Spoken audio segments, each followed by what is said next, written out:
We've talked pretty much quite extensively on this channel about the UK's Online Safety Act. And one of the things that we saw a couple of weeks ago was that Wikipedia was turned down in the courts regarding it. Well, it looks like Wikipedia is not going to appeal the dismissal of its UK Online Safety Act challenge, which, to be honest with you, is kind of sad. So this is what we got. It is coming from Reuters. September 12th, the operator of Wikipedia said on Friday it would not appeal its defeat last month in a legal challenge to Britain's Online Safety Act, which sets tough new requirements for platforms and has been criticised for potentially curtailing free speech.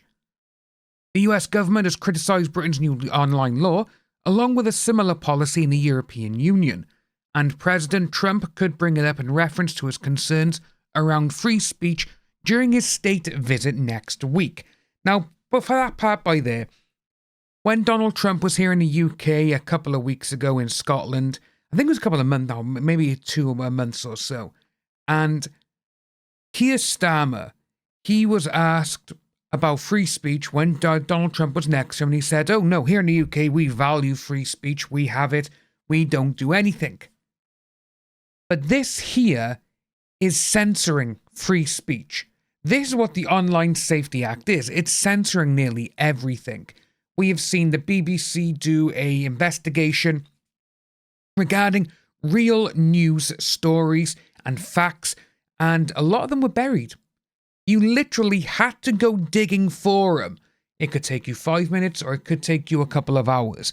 They couldn't find something unless they dug deep for it. And again, all that to do is with the Online Safety Act, because there is no spreadsheet stating what can, not be censored, what should be censored.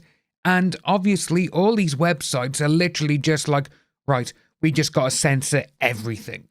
That's exactly what they've done. Because if you go on Twitter, Facebook, Instagram, TikTok, anything like that, even here in the UK, other websites, which even if they're legal websites, they're like, oh no, we want your bank details, we want your driving license details, we want your passport photos, we want it all.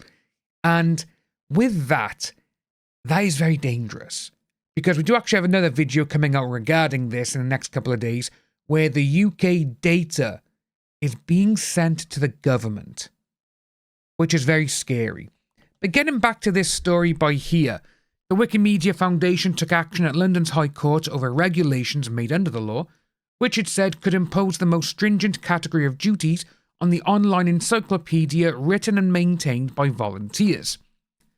It said it was subject to Category 1 duties, designed for the riskiest websites, and which would require Wikipedia's contributors' identities to be verified. It would need to drastically reduce the number of British users who can access the site. It's dangerous, it really is. And with them there saying that, the identities of the people who do contribute to the entire system of Wikipedia, they all need to be verified, which, that's very dangerous, it really is. You could have people who are doing these things where they may have insider knowledge of certain things, they could put that out there, and if they're anonymous, all of a sudden, oh, this person did this, right, let's cross-reference his name with something else, oh look, we need to go for him. That's dangerous. But it does say regarding that, in dismissing the case, Judge Jeremy Johnson said he was not giving regulator Ofcom and the government a green light to implement a regime that would significantly impede Wikipedia's operations, but said if Ofcom decides that Wikipedia was not a Category 1 service, then no further issue would arise. And Ofcom, as you can see right by there, in the process of deciding Category 1 designations. So, for my issue with that, right by there, why wasn't all this done before the law came into act? Before all this started coming out on the 25th of July, this should have all been done. It really should have. Because now we're seeing things where even Ofcom are like, oh, we don't know what's going to be Category 1. We don't know if this website should be in it. Oh, maybe this one should be in it instead of this one. This is what the problem is as well. They've had 2 years to go through this act and be like, right, designated for Category 1 is these websites, Category 2 are these websites, and so on. But it seems to be that they literally put out, well, when the act was actually put in 2023, in July of that year, it's literally pages upon pages of absolute drivel. It really is. And seeing now that literally 2 years later, and a month and a half, nearly 2 months after the act has come out into practice and is now out there, and you could get fined if you don't let someone of this age or whatever know that they're going on this site. This is dangerous, because it seems to me that Ofcom, they have no idea what they're doing with it. They really don't. And the act is pages and pages long. It literally is. And it's like, so in all those other pages, what were you doing? What were you actually thinking would classify as Category 1? And, ooh, we don't know if we should do this. And with them still deciding the designations for Category 1, it's absolutely insane. It really is. But the Foundation will continue to monitor how the court's guidance is followed, and Wikipedia is protected, as the OSA moves forward. Wikimedia Foundation's lead counsel Phil Bradley Schmeig said Judge Johnson had put the ball in Ofcom's and the UK government's court. He said in the interview that the judgment indicated that Ofcom should take a flexible and proportionate approach to interpreting the rules. They shouldn't be interpreting the rules. They literally need to write out a list of rules. That's what they need to do. Because like we said, you've got all these other websites who are just going out there and they are literally censoring nearly every single thing on their website because they don't want to get fined by Ofcom and the UK government.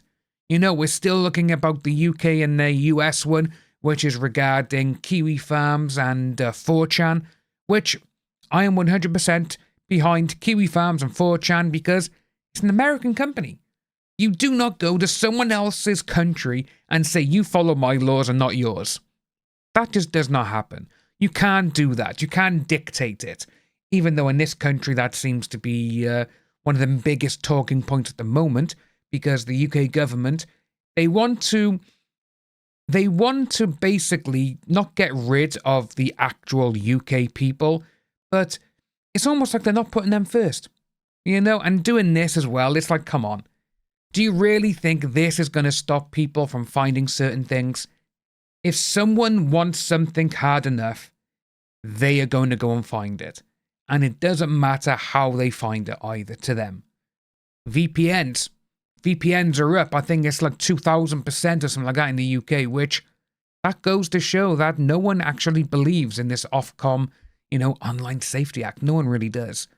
But it's absolutely interesting to see, though, that Wikipedia, they're saying they're not going to go forward with it, which this could be good, but it could also be bad because the way I see this, if Wikipedia are like, yeah, we're not going to appeal this, it's like, maybe you should have, because this seems to be that you're just giving up. Hopefully that's not what they're doing. But let us know your thoughts down below, folks. This is absolutely stupid. Are you using a VPN? If you are, let us know down below, folks. If you are new around here, my name is Dan, and we talk about this kind of stuff all the time. So like and subscribe, and I will see you in the next video. Take care.